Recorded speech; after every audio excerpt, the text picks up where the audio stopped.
Hello students, welcome all. Today we shall discuss about viruses. And first of all, we will see the characteristic features of viruses. As you know, virus is obligate intracellular parasite. Means they cannot be survived without living host.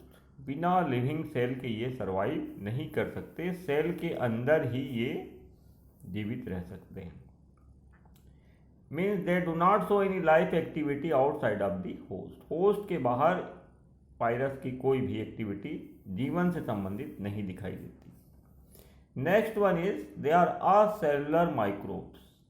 अभी तक जितने भी microbes ज्ञात हैं उनमें से यही viruses ऐसे हैं जिनमें सेल नहीं पाई जाती और ना ही सेल में पाए जाने में वाले cell organelles like mitochondria, Golgi body कुछ भी नहीं पाई जाती. Next one, they are minute than bacteria, that's why they pass bacterial filters.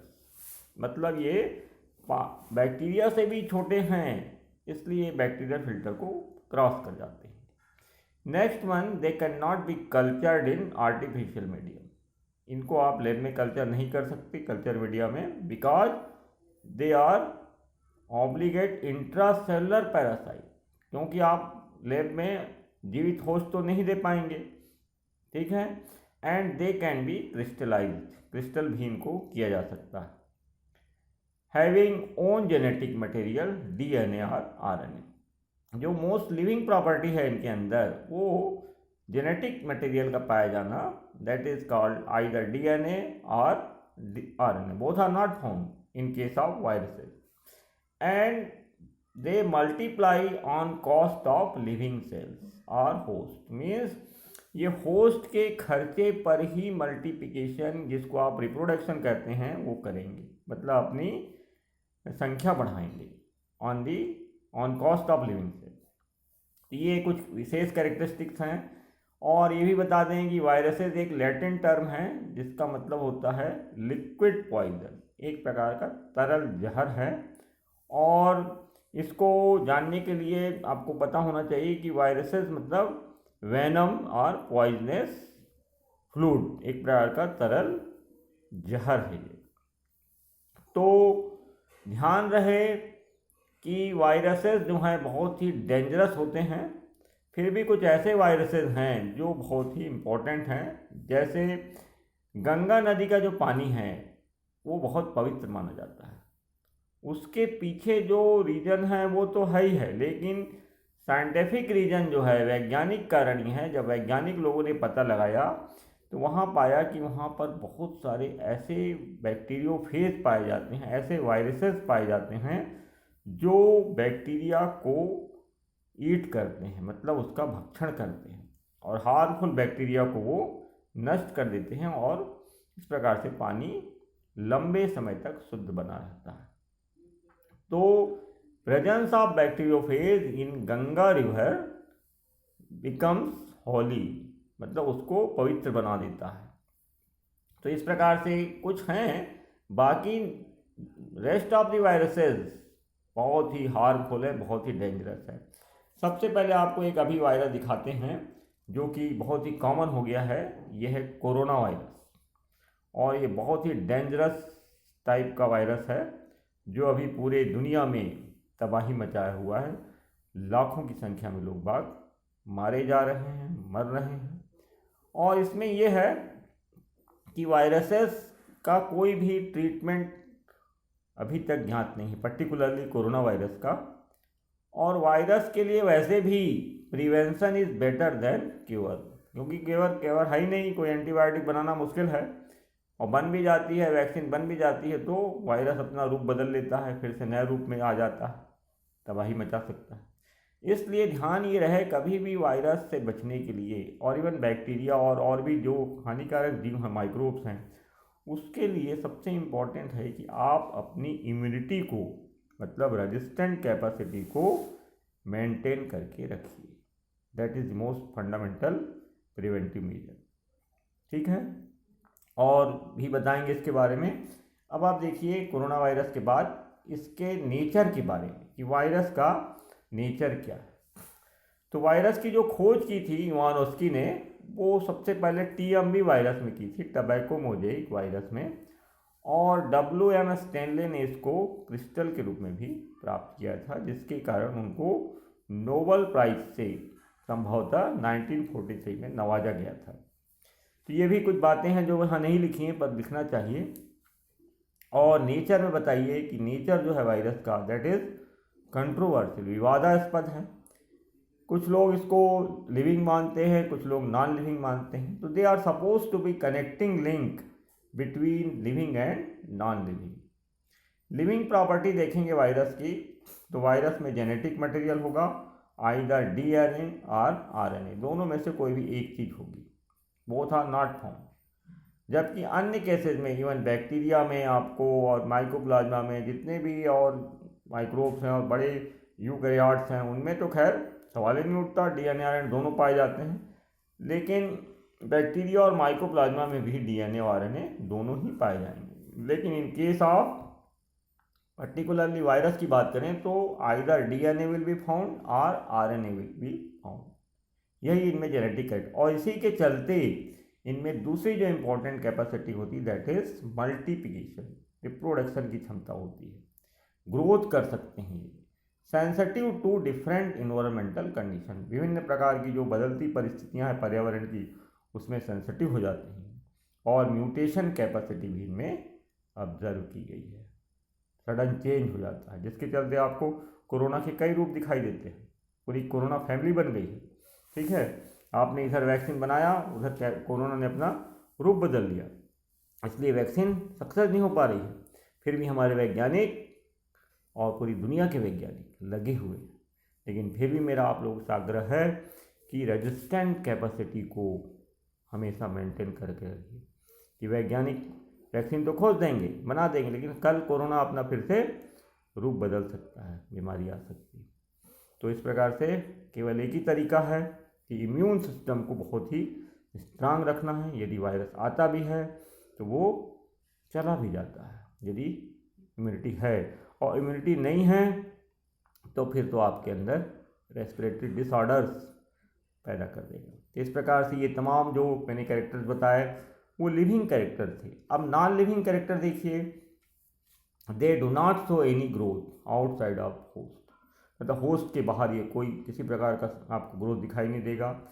Lack of cellular organisation, किसी प्रकार का सेल यहाँ पर नहीं है, ना सेल है, ना सेल के अंदर पाए जाने वाले ऑर्गन्स हैं, जैसे आप organelles mitochondria, Golgi body, ribosome, कुछ भी यहाँ पर नहीं। एंड उससे भी इम्पॉर्टेंट जो चीज़ है यहाँ पर, लेक ऑफ इंडिपेंडेंट मेटाबॉलिज्म, किसी प्रकार का स्वतंत्र मेटाबॉलिज्म नहीं है, जिसके चलते ये जनरेशन ऑफ ATP का प्रोडक्शन स्वयं से नहीं कर सकता। मीन्स इसको टोटली किस पर डिपेंडेंट रहना पड़ेगा, होस्ट पे, वो भी कौन से होस्ट पे, होस्ट की लिविंग सेल्स पे। तो इस प्रकार से हमने देखा कि वायरस का जो नेचर है दैट इज कंट्रोवर्शियल। कुछ वैज्ञानिक, साइंटिस्ट या वायरोलॉजिस्ट कहिए, इसको नॉन लिविंग ट्रीट करने के लिए लगे रहते हैं, और 90% लोगों का ये कहना है कि बिकॉज ऑफ DNA और RNA and multiplication capacity they are suppose to be living entities. तो इस प्रकार से हमने इस वायरस का ये बताया कैरेक्टरिस्टिक फीचर। अब स्ट्रक्चर देखिए, स्ट्रक्चर में वायरस में कुछ है ही नहीं पहली बात तो इस प्रकार से वायरस का जो पार्टिकल है दैट विल बी कॉल्ड वायरॉन। और इसका चित्र बनाएंगे, जैसे मान लो तो आपको बताना है कि इस प्रकार से एक प्रोटीन कोट रहेगी और उसके अंदर DNA या RNA, both are not found, ठीक है। इस प्रकार का जो पार्टिकल है that is called virion. Virion is composed of a molecule of DNA or RNA which is enveloped by a protein coat. This is protein coat. It is also called capsid, इसको capsid भी कहा गया है, ठीक है। तो इस प्रकार से इनकी स्ट्रक्चर बड़ी सिंपल है। Only there is a DNA और RNA genetic material and surrounded by protein coat, ठीक है। और इसमें लिपिड्स और आपका कार्बोहाइड्रेट्स नहीं पाया जाएगा और एंजाइम्स वगैरह नहीं पाए जाएंगे। Means there is no lipids, no carbohydrate, no enzyme. But in some highly specialized viruses, कुछ विशेष प्रकार के जो वायरसेस हैं, जैसे मम्स पैदा करने वाले, इन्फ्लुएंजा पैदा करने वाले, इन्फ्लुएंजा और मम्स पैदा करने वाले, इनके केस में आप देखेंगे कि प्रोटीन के बाहर भी इन्वलप पाया जाएगा, लिपिड्स और कार्बोहाइड्रेट का बना होगा। जैसे मान लीजिए ये आपका डीएनए है, आरएनए, प्रोटीन को, इसके बाहर आपको इस प्रकार से लिपिड्स की या कहिए आपका कार्बोहाइड्रेट की लेयर पाई जाएगी। ये ऐसा माना जाता है ये जो लेयर है ये होस्ट के सेल से डेराइव की जाती है, ठीक है, मतलब उससे उत्पन्न हुई है। तो कुल मिला के यहाँ और सुरक्षित हो गया वायरस, क्योंकि यहाँ पर प्रोटीन कोट के चारों तरफ लिपिड्स और कार्बोहाइड्रेट का इन्वलप भी पाया जाएगा। क्लियर। और हमने पहले ही बताया कि जो प्रोटीन कोट है it is also called capsid, और कैप्सिड को यूनिट रहेगी दैट विल बी कैप्सोमियर, ठीक है, इस प्रकार से। और कैप्सोमियर की संख्या इन case of TMV, tobacco mosaic virus में, वो 2130 रहेगी, 130, 2130 हिंदी में कहिए, सीधी सीधी बात। इतने कैप्सोमियर्स, इतने यूनिट रहेंगे, ठीक है। इसका और भी डिटेल आप लोग बुक से देख सकते हैं। बहरहाल अपन चले आगे। Types of virus. वायरस के टाइप की बात करें तो वैसे तो प्लांट को अटैक करने वाले वायरस प्लांट वायरस कहलाएंगे, ठीक है। उसके बाद एनिमल वायरस रहेंगे। तो प्लांट वायरस में होता है जनरली आरएनए पाया जाता है, और जो फास्फोलिपिड की थिन लेयर होती है वो यहाँ पर नहीं पाई जाती। जबकि एनिमल वायरस में मोस्टली डीएनए होगा, परंतु जो पोलियो वायरस है उसमें आरएनए होगा और इन्वलप भी एब्सेंट होगा। लेकिन एनिमल वायरस में फास्फोलिपिड की जो लेयर है वो नहीं पाई जाएगी, प्लांट वायरस में पाई जाएगी, ठीक है। तो इस प्रकार से आपको बताना है कि thin layer of phospholipid is absent in case of plant virus, but in case of animal virus thin layer of phospholipid is present, but in particularly polio virus there is no envelope, यहाँ पर envelope नहीं होगा। और ये भी ध्यान रहे polio virus में डीएनए की जगह आरएनए ही पाया जाएगा, ठीक है, ये ध्यान रखें। बैक्टीरियोफेज में बताना है कि ऐसे वायरस जो बैक्टीरिया पर अटैक करते हैं, parasite on bacteria, they are called bacteriophage. जैसा मैंने गंगा नदी के पानी के बारे में बताया, ये वहाँ तमाम बैक्टीरियोफेज पाए जाते हैं जो हार्मफुल बैक्टीरिया को नष्ट कर देते हैं, और इसके चलते गंगा नदी का पानी बैक्टीरिया से बच जाता है और प्रदूषित नहीं रहता, पॉल्यूटेड नहीं रहता। लेकिन इन दिनों बैक्टीरियोफेज की कमी होती जा रही है, ऐसा बताया गया है, जिसके चलते गंगा नदी में बैक्टीरिया बढ़ जा रहे हैं और पानी में प्रदूषण बढ़ रहा है। साइनोफेज मतलब ऐसे वायरस जो साइनोबैक्टीरिया पर अटैक करेंगे, दे आर कॉल्ड साइनोफेज। तो ये जो हमने टाइप्स बताया है 4 प्रकार के, प्लांट वायरस, एनिमल वायरस, कभी कभी अंतर पूछा जाता है तो आपको बताना है प्लांट वायरस में आरएनए पाया जाता है, एनिमल वायरस में डीएनए पाया जाता है, और बताना है इसमें फास्फोलिपिड लेयर एब्सेंट है प्लांट वायरस में, जबकि इसमें प्रेजेंट है। लेकिन एक्सेप्शन भी बताना है, पोलियो वायरस में आरएनए पाया जाता है, ठीक है। ये सब पीएमटी और पीईटी वगैरह दुनिया भर के एग्जाम जो होते हैं आजकल उसमें पूछा जा सकता है। अब देखिए जानकारी के लिए, वायरस का जो प्रकार है अकॉर्डिंग टू इन्फेक्शन के आधार पर देखें, संक्रमण के आधार पे, तो यदि स्किन को इन्फेक्ट कर रहा है तो वो कहलाएगा डर्मेटोट्रॉपिक। जैसे मीजल्स वगैरह में, मम्स वगैरह में आपके इस स्किन के ऊपर इन्फेक्शन हो रहा है। यदि विसरा पर इन्फेक्शन हो रहा है तो आपको येलो फीवर होगा, विकेरोट्रॉपिक। उदाहरण हमने एक लिया है, विकेरोट्रॉपिक कहेंगे उसको। तो येलो फीवर में आपको बहुत तेज बुखार आएगा, पूरा शरीर पीला पड़ सकता है। और न्यूरोट्रॉपिक इन्फेक्शन जो है वो इन्फेक्ट करता है नर्वस सिस्टम को। जैसे पोलियो होता है तो आपका पूरा शरीर क्या होता है, पैरालाइज हो जाता है। तो नर्वस सिस्टम को जब अटैक करेगा तो आपका नर्वस ब्रेकडाउन हो जाएगा और आप पोलियो के शिकार हो जाएंगे। तो इस प्रकार से according to infection they may be dermatotropic, viscerotropic and neurotropic. इस प्रकार से 3 प्रकार का हो गया। इस प्रकार आप देखिए, अब हमने एक डायग्राम बनाया है यहाँ पर क्लियर दिखाई दे रहा है कि there is a DNA, RNA, both are not found, हमने ऑब्लिक कर दिया है, and it is surrounded by protein coat और it is known as capsid. तो ध्यान देंगे ये केवल 5% रहेगा और ये 95% रहेगा ये जो, ठीक है ना, ये परसेंट निकाले तो 95% जो प्रोटेक्टिव लेयर है वायरस के लिए, और 5% जो है वो इन्फेक्शियस है, यही अंदर प्रवेश करता है होस्ट के अंदर, ये लेफ्ट आउट हो जाएगा, बाहर छूट जाता है। इस पार्टिकल को बोलते हैं वायरॉन। तो फिर से समझ लीजिए, DNA और RNA will be infectious, infection का काम करेगा होस्ट में, only it will enter into your host या सेल जो भी है लिविंग सेल, और it is protected by capsid, वो 95% पार्ट है। ये एक चित्र बना लेंगे। इसके बाद अब यहाँ एक चित्र और बताया गया है, ये है TMB वायरस का, ठीक है। यहाँ पर ये जो दिख रहे हैं दे आर कैप्सोमियर्स, और टोटल इसको बोलते हैं कैप्सिड, ये RNA दिखाई दे रहा है, ठीक है। तो इस प्रकार से हमने क्या देखा, 2130 कैप्सोमियर्स दिखाई दे रहे हैं जो कि प्रोटीन कोट या कैप्सिड कहलाएंगे, ठीक है। और इसके ऊपर आपको RNA दिखाई देगा जिस प्रकार से सिंगल स्टैंड कॉइल्ड, क्लियर। इसके बाद ये देखिए बैक्टीरियोफेज दिखाई दे रहा है, ये आपका प्रिज्म लाइक हेड दिखाई दे रहा है इसमें, ठीक है। और यहाँ पर टेल दिखाई दे रहा है, मतलब हेड और टेल, टेडपोल लाइक लार्वा रहेगा। तो वायरस के यदि प्रकार शेप साइज भी देखें तो शेप साइज में आपको बताना है कि they are prismatic type, prism like, hexagonal, pentagonal, tadpole like, hollow, prism like, तमाम प्रकार के शेप दिखाई देंगे। साइज बहुत माइन्यूट है, एंड माइन्यूट देन बैक्टीरिया बताइए। और ये भी बताइए कि 32 मतलब 30 से लेके 300 nm तक के ये होंगे, ठीक है। मतलब साइज बहुत सूक्ष्म है, ज़्यादा नहीं भी लिखेंगे चलेगा, पर ये जानिए कि विदाउट इलेक्ट्रॉन माइक्रोस्कोप इसको देखना असंभव है। कंपाउंड माइक्रोस्कोप में तो कुछ दिखाई ही नहीं देगा, क्योंकि दे आर वेरी माइन्यूट, ठीक है। जैसे कोरोना वायरस की बात कर रहे हैं तो ये मान के चलिए आपके बाल के से 900 गुना कहिए छोटा, बहुत बारीक है।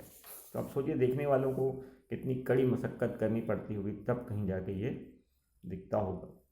तो खैर जो भी है बहुत ही माइन्यूट है ये, और ये आपको दिखाई दे रहा है प्रिज्म लाइक हेड है जिसके अंदर DNA है। ये बैक्टीरियोफेज में DNA पाया जाएगा, ध्यान रहे। ये हेड है प्रिज्म लाइक, ये आपको दिखाई दे रहा है, कंट्रेक्टाइल सीट दिखाई दे रही है, कॉलर्स, और यहाँ पर ये बेसल प्लेट है, और इसके टेल फाइबर्स हैं, यही इन्फेक्शन के समय होस्ट सेल में अटैक करते हैं, क्लियर। तो इसके डिटेल्स आपको अलग से पढ़ना होगा T4 बैक्टीरियोफेज के। इसी के चलते बैक्टीरिया की नष्ट कर देता है, बैक्टीरिया को ये ईट कर लेता है और पानी शुद्ध बना रहता है। तो बैक्टीरिया ईटर वायरस है, क्लियर, इस प्रकार से।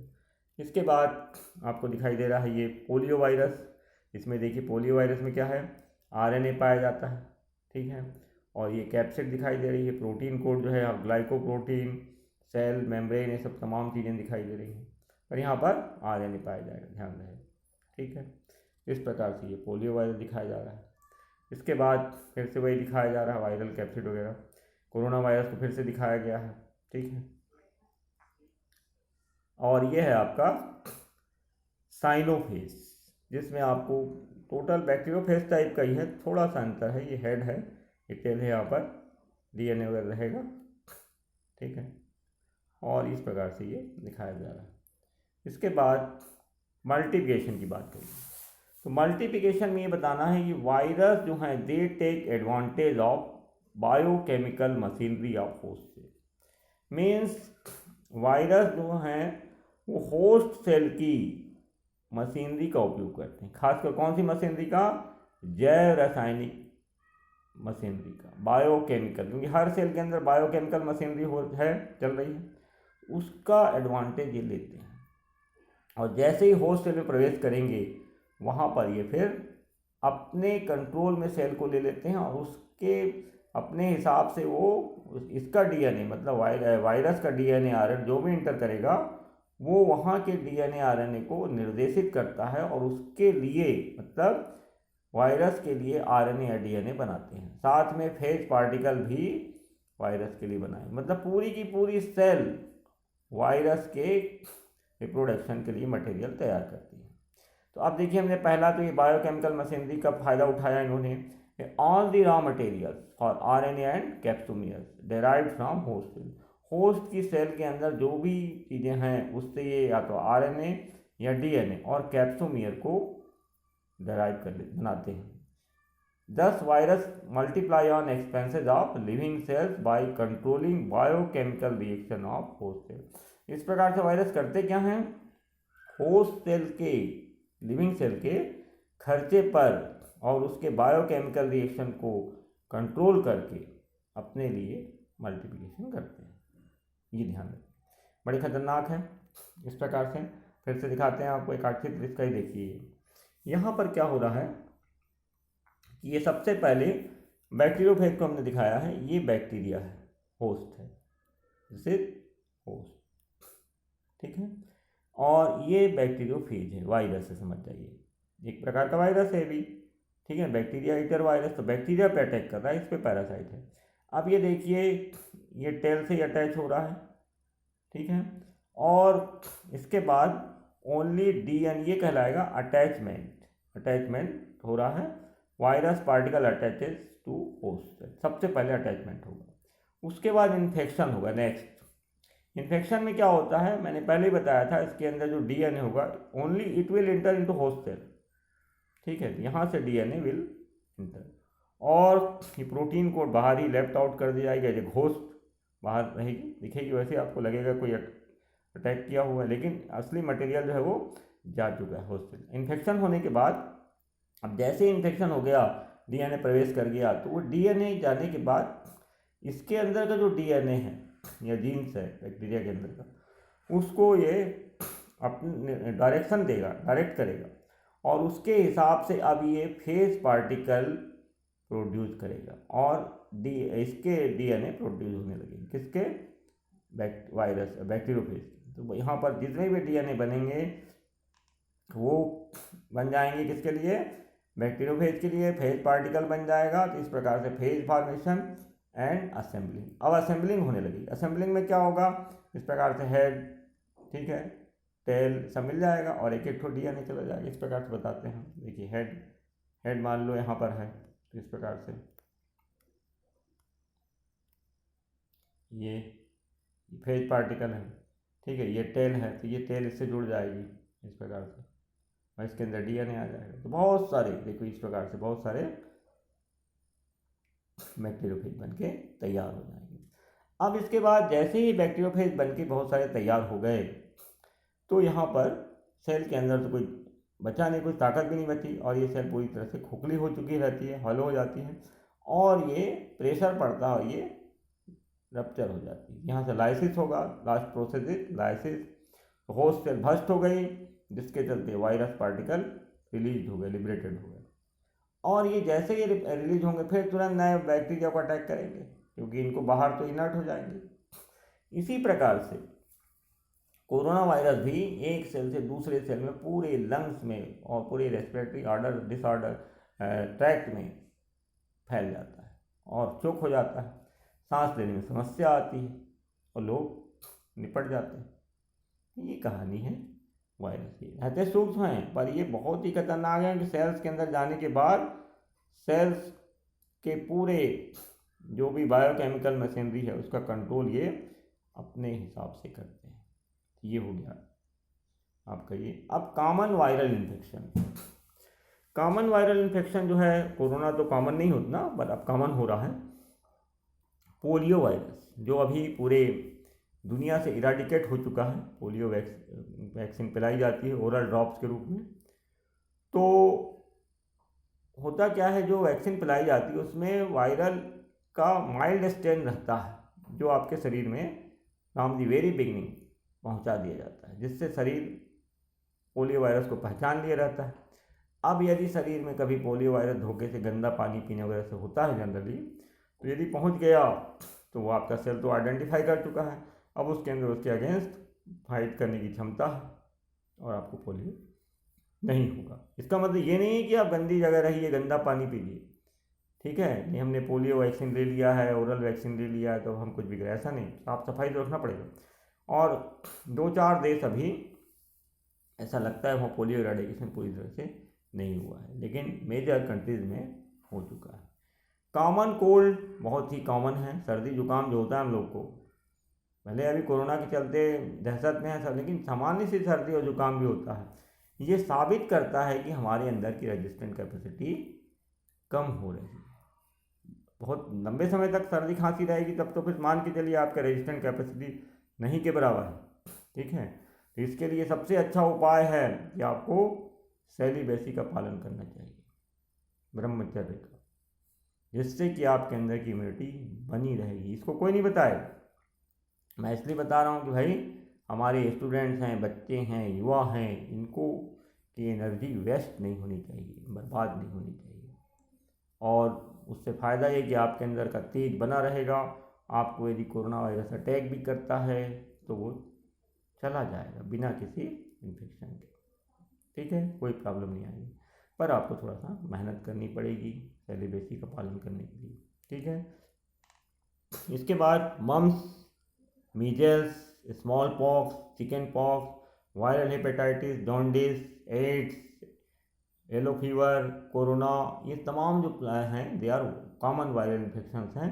एड्स के बारे में सुना ही है आपने, एक्वायर्ड इम्यूनिटी डेफिशिएंसी सिंड्रोम, मतलब आपके द्वारा जो अर्जित की हुई रेजिस्टेंट कैपेसिटी है उसमें डेफिशिएंसी आने लगती है, जिससे क्या होता है आपको सामान्य सी बीमारी भी ठीक नहीं कर पाती, आपका शरीर नहीं कर पाता।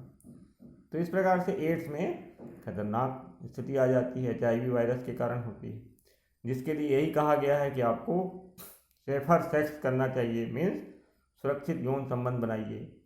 और दूसरी बात यह है कि आपको जब भी ब्लड वगैरह लेते हैं तो ये ऐसे ब्लड बैंक से लीजिए जहाँ पर एड्स के कीटाणु ना हो। एड्स फ्री ब्लड ही आपको चढ़वाना चाहिए। सिरिंज वगैरह का इस्तेमाल उबाल के करना चाहिए, मतलब तमाम प्रिकॉशन लेना चाहिए ताकि एड्स जैसी बीमारी ना हो।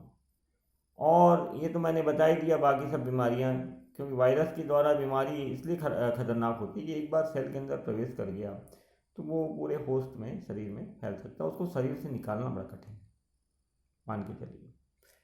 तो ये तो हो गया आपके कॉमन वायरल इन्फेक्शन। अब प्लांट्स की बात कर लेते हैं। प्लांट्स में टबैको, कैबेज, पत्ता गोभी, कॉलीफ्लावर मतलब फूल गोभी, इनमें मोजेक डिसीज होती है, ठीक है। उसके बाद पत्ती यदि कर्ल हो रही हैं पपीते में, इस प्रकार से कर्ली, ठीक है ना, तो ये लीफ कर्ल हो रहा है पपीते का तो उसको बोलते हैं leaf curl of papaya.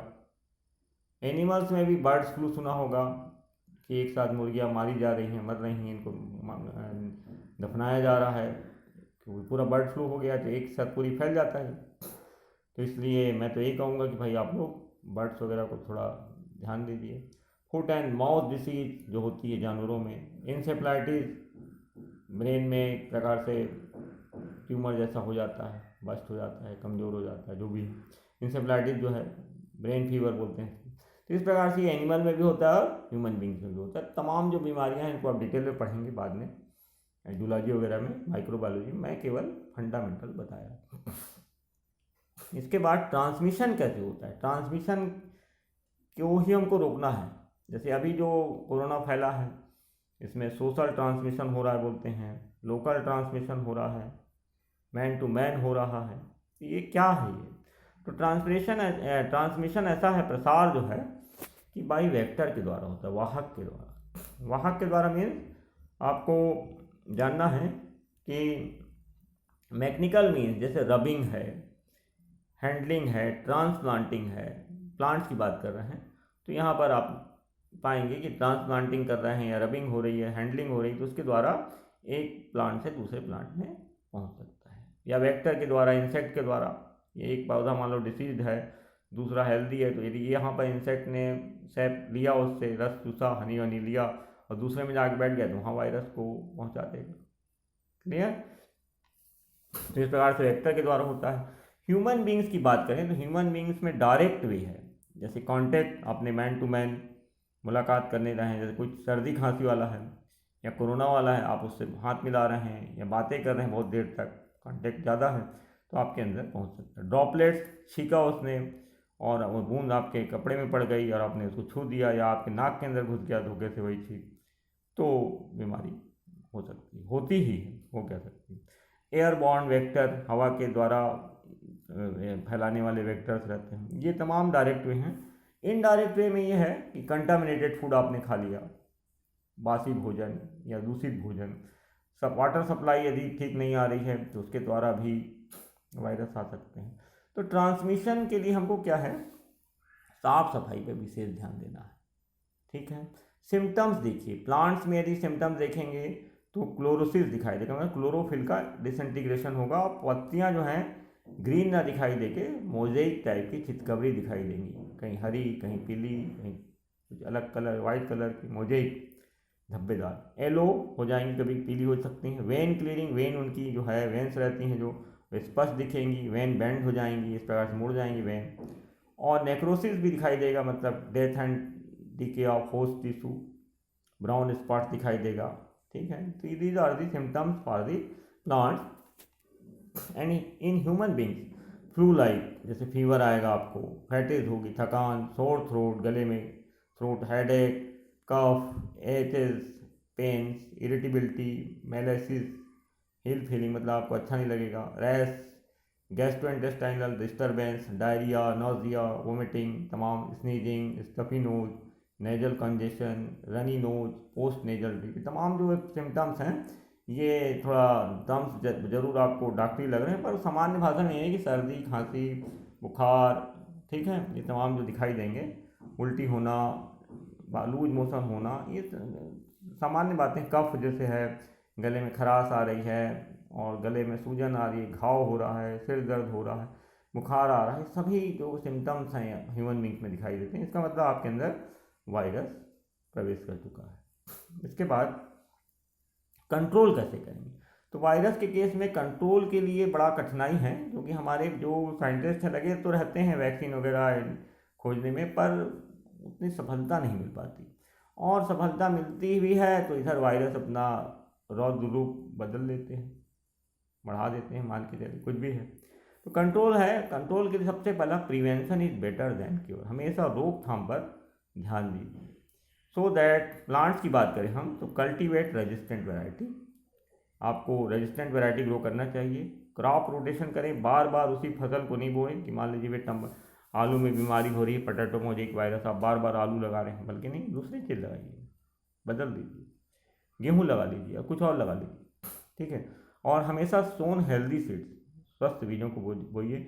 Immunisation कीजिए, जैसे हम लोग एनिमल्स में, ह्यूमन बींग्स में टीकाकरण करते हैं, वैक्सीनेशन करते हैं, उसी प्रकार से वैक्सीनेशन या इम्यूनाइजेशन आपको नर्सरी में सीड प्लांट्स को करना है, छोटे छोटे पौधों को, ताकि उनके अंदर इम्यूनिटी डेवलप हो जाए और आगे चल के फिर उनको बीमारी ना हो। फिर इराडिकेशन ऑफ इन्फेक्टेड पार्ट, पौधे का यदि कोई पार्ट इन्फेक्टेड हो गया है तो उसका इराडिकेट कर दें, उसको अलग कर दें। आदमी के केस में, जानवर के केस में तो संभव नहीं है इराडिकेशन, पर प्लांट के केस में कोई पर्टिकुलर पत्ती में है, ब्रांच में है, तो उसको आप इराडिकेट कर सकते हैं। इवन पूरे प्लांट में है तो उसको आप बर्न आउट कर सकते हैं, लेकिन इन केस ऑफ एनिमल और इन केस ऑफ ह्यूमन बींग्स ये नहीं किया जा सकता, ठीक है। यहाँ पर कम से कम पौधों के लिए फ़ायदा है कि इराडिकेशन आप कर सकते हैं। सेलेक्शन ऑफ सीड का सिलेक्शन करिए, ट्यूबर इंडेक्सिंग करिए, एलिमिनेशन ऑफ इंसेक्ट का वहाँ से एलिमिनेशन, जो इंसेक्ट जो है वो वेक्टर का काम करते हैं। Instruction to farmers for proper sanitation, farmers को भी इंस्ट्रक्ट कीजिए कि भाई आप जब भी तंबाकू की खेती करते हैं तो अपना सिगरेट विगरेट, धुआं, बीड़ी वीड़ी ना पिएँ, ठीक है, तंबाकू मत चबाएँ। और केमिकल अप्लीकेशन, मान लीजिए कि सिचुएशन बड़ी टफ हो गई है, रफ हो गई है, तो उसमें आपको रासायनिक पदार्थों का भी एप्लीकेशन करना पड़ सकता है। फिर भी मेरी मानिए तो यह है कि भाई प्रिवेंशन को ज़्यादा आप तवज्जो दीजिए बनिस्बत ट्रीटमेंट के। इसके बाद आपको बताया जा रहा है कोविड-19, ये अभी बहुत ही चल रहा है, ठीक है। तो ये डिफरेंट वेज में आपको दिखाई देगा, अफेक्ट कर रहा है लोगों को। Most infected people will develop mild to moderate illness, मतलब थोड़े से लेके मॉडरेट इलनेस हो रहा है, एंड रिकवर विदाउट हॉस्पिटलाइजेशन, बिना हॉस्पिटल के ये ठीक हो रहे हैं। क्योंकि संख्या तो बहुत है इन्फेक्टेड लोगों की, लेकिन डेथ रेट बहुत कम है उसकी तुलना में, क्योंकि अभी हम लोगों के अंदर रेजिस्टेंट कैपेसिटी बाकी है, ऐसा लगता है। अब इसके बाद देखिए यहाँ पर मोस्ट कॉमन सिम्टम्स जो दिखाई देंगे इन केस आप पर्टिकुलरली अपन कोरोना की बात करें, फीवर आएगा, ड्राई कफ एंड टायर्डनेस, मतलब आपको बहुत थकान लगेगी और बहुत कफ जो रहेगा ड्राई हो जाएगा और फीवर आएगा। लेस कॉमन सिम्टम्स हैं तो भी आपको थोड़ा सा घबराना चाहिए, पर इसमें ज़्यादा घबराने की बात है। पहली बात तो घबराना नहीं चाहिए, मौत से डरना नहीं चाहिए, मौत सबसे बड़ा सच है, लेकिन हमको ऐसा नहीं कि मौत को गले लगाना है, पहचानना है समय से कि भाई वायरस है तो हम उसको किस प्रकार से अलग करें। लेस कॉमन सिम्टम्स में एचेज एंड पेन्स हैं, sore throat, diarrhoea, conjunctivitis, headache, loss of taste और स्मेल। ये सबसे बड़ी पहचान तो है कि आपका टेस्ट चला गया, स्मेल नहीं आ रही है, आपको सुगंध का अनुभव नहीं हो रहा है, तो मान के चलिए कुछ ना कुछ गड़बड़ है। स्किन में रेस्ट पड़ेगा, या डिस्कलरेशन ऑफ फिंगर्स के कलर, या टोज में डिस्कलरेशन आएगी, ये मान के कॉमन सिम्टम, घबराने की बात नहीं है, फिर भी हो सकता है कि कुछ प्रभाव आ रहा है। ये हो गया आपका, यह सिम्टम्स की बात हो गई। इसके बाद आपको बताएं थोड़ा सा प्रिवेंट कैसे करेंगे। तो प्रिवेंट के लिए है कि क्लीन योर हैंड्स ऑफन, बहुत बार आपको हाथ धोना है। सॉप और वाटर ज़्यादा अच्छा है, मतलब आप जो साबुन है और साबुन पानी से हाथ धोइए, और अभी जो सैनिटाइजर वगैरह निकले हैं अल्कोहल बेस्ड, उससे भी हाथ को रब किया जा सकता है, पर ज़्यादा अच्छा ये है कि सस्ता भी है और बहुत बार आप कर सकते हैं कुछ। Maintain a safe distance from anyone who is coughing और स्नीज, जो भी खांस रहा है या समझिए कफ आ रहा है, उसको ऐसा लग रहा है, बहुत माइन्यूटली वॉच करते रहिए और उससे दूरी बना के रखिए। ऐसा नहीं कि उससे हेट करिए, पर उसको बताइए कि आप मेंटेन करो, मास्क वास्क लगाओ, ठीक है। उसके बाद wear a mask when physical distancing is not possible, जहाँ पर फिजिकल डिस्टेंसिंग जो है, सोशल डिस्टेंसिंग का पालन नहीं हो रहा है, वहाँ मास्क लगा के जरूर जाइए। Don't touch your eyes, nose और माउथ, किसी भी प्रकार से अपनी आँख, नाक और मुंह को बार बार छूने की जरूरत नहीं, डोंट टच।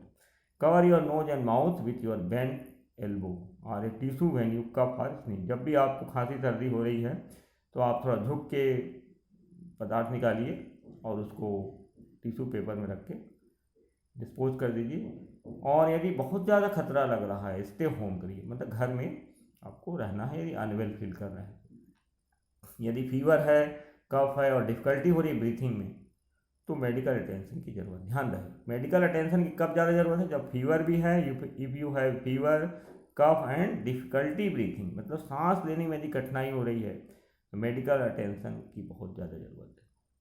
और हेल्थ केयर में जो भी प्रोवाइड किए गए हैं, डॉक्टर उनको बुलाइए। मास्क का जरूर उपयोग करिए, mask can help prevent the spread of the virus from person wearing the mask to others, ठीक है। यदि मान लो आपको है, मान ली कोविड, और यदि आपने मास्क पहना है तो कम से कम दूसरे को तो नहीं होगा, इसलिए mask can help prevent the spread of virus from the person wearing the mask to others. Mask alone do not protect against COVID-19 and should be combined with physical distancing and hand hygiene। केवल mask से ही काम नहीं बनेगा, ये भी ध्यान रहे। इसके लिए आपको कोविड-19 से बचना है तो इसके लिए आपको फिजिकल डिस्टेंसिंग और हैंड हाइजीन का बहुत ध्यान रखना, हाथों को बार बार धोना है और फिजिकल डिस्टेंसिंग बना के रखना है। Follow the advice provided by your local health authority. मेरा तो ये मानना है कि आप इन सब चीज़ों के साथ साथ जो बड़े लोग हैं, खासकर युवा वर्ग और उससे ही बड़े लोग, वो सेलिब्रेसी का 100% पालन करें, तो बहुत हद तक आपके अंदर फिजिकल डिस्टेंसिंग वाली बात तो बात की है, लेकिन आपके अंदर एक ऊर्जा बनी रहेगी जिससे कि आपका शरीर इन वायरसों से लड़ने की अद्भुत क्षमता प्राप्त कर लेगा। इस प्रकार से ये तो हो गया आपका ये। अब सेल्फ केयर के लिए क्या करें। सेल्फ केयर के लिए करना, if you feel sick you said rest, आपको लग रहा है बीमार हैं, रेस्ट करिए। प्लेंटी ऑफ फ्लूइड लीजिए एंड ईट न्यूट्रिशियस फूड, मतलब आप सब्जी का रसा जिसमें अदरक, काली मिर्च और तमाम जो काढ़ा बनाते हैं वो सब मटेरियल है सब्जी के रस में। ऐसा काढ़ा बना के पियेंगे तो उतना आनंद नहीं आएगा, तो आप सब्जी का रसा जो है, मुनगे उनगे की जितने भी अच्छे घटा को छोड़ के सब डालिए और अच्छी सब्जी बनवाइए, और उसका रस धीरे धीरे 2-3 बार दिन में पियेंगे तो मेरे हिसाब से ये सेल्फ केयर के लिए बेस्ट है। आयुर्वेदिक काढ़ा वगैरह से भी लाख गुना ये फ़ायदा करेगा। दोनों टाइम आप रस पीजिए, और न्यूट्रिशियस भी रहेगा, और सभी प्रकार की टमाटर वगैरह सब मिला दीजिए, ज़बरदस्त रस बने, उसको पीजिए, खाना में उसी में खाइए। स्टे इन सेपरेट रूम, अब आपको लग रहा है तकलीफ है तो सेपरेट रूम में रहिए और दूसरे मेंबर से थोड़ा बच के रहिए ताकि उनको ना हो, ठीक है ना। और अपना यदि बाथरूम डेडिकेटेड है पॉसिबल है तो उसका यूज़ कीजिए। ठीक है, तो इस प्रकार से आपको हेल्दी लाइफस्टाइल मेंटेन करना है घर में। और it is normal to feel sad, stressed और कंफ्यूज ड्यूरिंग क्राइसिस, होता है ये। तो talking to people you trust such as friend and family, अपने लोगों से बात कीजिए, हेल्प कीजिए, और कुल मिला के आप खुश रहिए। डरने की ज़रूरत नहीं है कोरोना से। ठीक है, बहुत स्थिति खराब होती भी है, मान लो आपकी रेस्पिरेशन रुक भी गई तो कोई बहुत बड़ा तहलका नहीं मच जाएगा, एक ही आदमी जाएगा। लेकिन आप यदि घबराएंगे और लोगों के पीछे भागेंगे तो आपके साथ साथ बीमारी भी 50 के बीच में चली जाएगी। तो अपने आप को सेफ रखिए और दूसरों को भी सेफ रखिए। तो इस प्रकार से ये जानकारी हमने दी है। ठीक है, फिर से कोरोना वायरस दिखा रहे हैं। इसकी रचना देखिए, 3 प्रकार की प्रोटीन दिख रही है इसमें, E protein, S protein, M protein, तमाम जानकारी है ये। और बड़ा ही सुंदर, दिखने में तो बड़ा आकर्षक है ये। और यहाँ पर आपको जो क्राउन जैसा दिख रहा है, ये कोविड-19 है। ठीक है, तो इससे बचने के लिए आपको केवल और केवल nutritious food, physical distancing, mask और हाइजीन, मतलब हैंड को आप वॉश करते हैं। और सैनिटाइज़र नहीं है तो घबराने की बात नहीं, आप साबुन पानी से बार बार हाथ धोइए, डेटॉल पानी रहे तो और अच्छा है। और मास्क में भी कपड़े का मास्क आप घर में लगा सकते हैं। इस प्रकार से हमने आपको ये भी जानकारी दी और इस प्रकार से वायरस के बारे में इतनी सारी बातें आपको बताई गई। तो आज के लिए इतना ही। थैंक्स।